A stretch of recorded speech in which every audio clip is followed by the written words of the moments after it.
అనుభవాల ప్రాతిపదికగా చూసుకున్నట్టయితే ఉప ఎన్నికలు ఎక్కువ సందర్భాల్లో అధికార పార్టీకి కొంత ఎడ్జ్ ఉన్నట్టు మనకు కనపడుతుంది ఎక్కువ సందర్భాల్లో. అదే సమయంలో అభ్యర్థి చనిపోయినప్పుడు, అభ్యర్థి కుటుంబీకుల్నే పోటీలో పెట్టినప్పుడు ఆ సెంటిమెంట్ ప్రభావం కూడా చాలా ఎక్కువ మనం అనేక సందర్భాల్లో మనం చూస్తాం. అందువల్ల ఈ రెండు ఫ్యాక్టర్స్ లో ఒకటి కాంగ్రెస్ కి అడ్వాంటేజ్ గా ఉంది, ఇంకొకటి ఏమో బీఆర్ఎస్ కి అడ్వాంటేజ్ గా ఉంది. అందుకని ఈ రెండింటిలో ఏది ఎక్కువ ప్రభావం చూపిస్తుంది అనేది మనం చూడాల్సిన అవసరం, అది వేచి చూడాల్సిందే.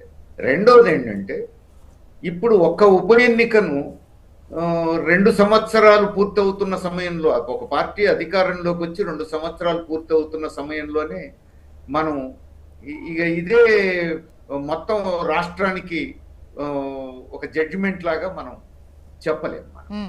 అది గెలిచినా చెప్పలేము, ఓడిపోయినా చెప్పలేము. ఇప్పుడు కాంగ్రెస్ పార్టీ గెలిచే అవకాశాలు ఉన్నాయనేది మనకు ఎగ్జిట్ పోల్స్ చెప్తున్నటువంటి సమాచారం.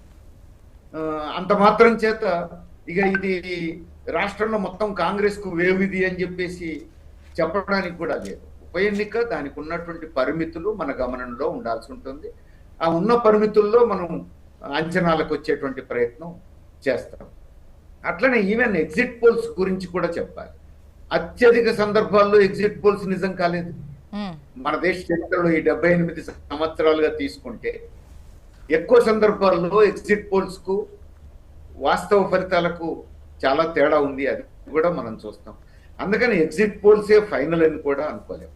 కాకపోతే ఇప్పుడున్న వాతావరణంలో చూస్తే జూబ్లీ హిల్స్ కు సంబంధించినంత వరకు by and large Congress K edge ఉంటుందా అని చెప్పేసి అనిపిస్తా ఉంది.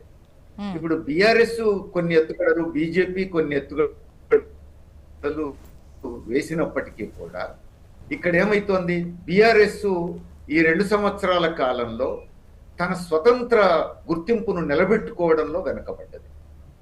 శాసనసభ ఎన్నికల్లో మనం చూసాం, పోటాపోటీ హోరాహోరీగా నడిచింది కాంగ్రెస్ కు బీఆర్ఎస్ కు మధ్య, నువ్వా నేనా అన్నట్టు నడిచింది. పార్లమెంట్ ఎన్నికల్లో అందుకు భిన్నంగా రిజల్ట్ మనం చూసాం.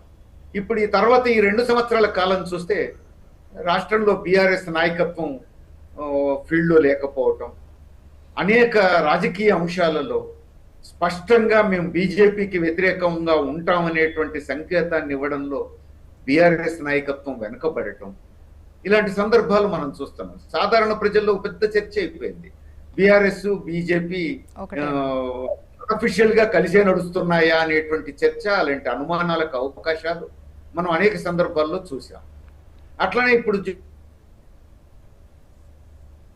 పోటీలో కూడా ఇప్పుడు బీజేపీకి బహుశా డిపాజిట్ కూడా రాకపోవచ్చు అనేది ఒక అంచనా. అయితే మరి బీజేపీ పరిస్థితి ఏమిటి అని అంటే, ఇప్పుడు జరిగిన చర్చల్లో మనం చూస్తున్నాం, యాంటీ ఇన్కంబెన్సీ అంటే రాష్ట్ర ప్రభుత్వానికి యాంటీ ఇన్కంబెన్సీగా మనం జూబ్లీ హిల్స్ లో కనబడుతుంది అనుకోండి. నేను 2 టర్ములు ఎమ్మెల్యేగా పనిచేసినటువంటి వ్యక్తి ఆ నియోజకవర్గంలో పెద్ద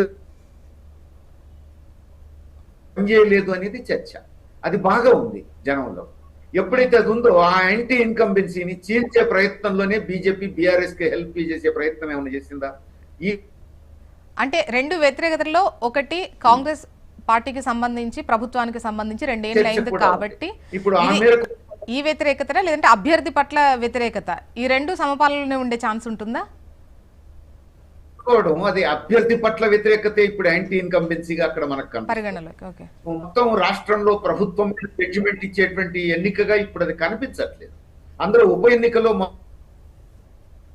రాష్ట్రంలో ప్రభుత్వ విధానాలన్నింటినీ చూసే పరిస్థితి తక్కువ. నేను ముందే చెప్పినట్టు ఇన్ జనరల్ అధికార పార్టీకి అనుకూలంగా ఉంటుంది. ఏమైనా ఇప్పుడు బీఆర్ఎస్ కి అనుకూలంగా పనిచేస్తే సెంటిమెంట్ పనిచేయాలి.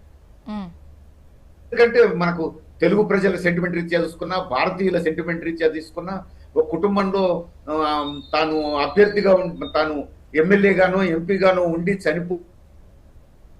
కుటుంబం నుంచే మరొకళ్ళు పోటీ చేసినప్పుడు ఎక్కువ సందర్భాల్లో సెంటిమెంట్ పనిచేసింది. అది కాలం మారింది కదా, ఇప్పుడు కూడా ఆ సెంటిమెంట్ వర్కౌట్ అవుతుందా? అంటే భారతదేశంలో మన తెలంగాణలో సెంటిమెంట్ కు పాత్ర లేకుండా పోయిందని నేను అనుకోవట్లా. ఇంకా సెంటిమెంట్ బలంగా, భావాలు బలంగానే ఉన్నాయి. అయితే అనేక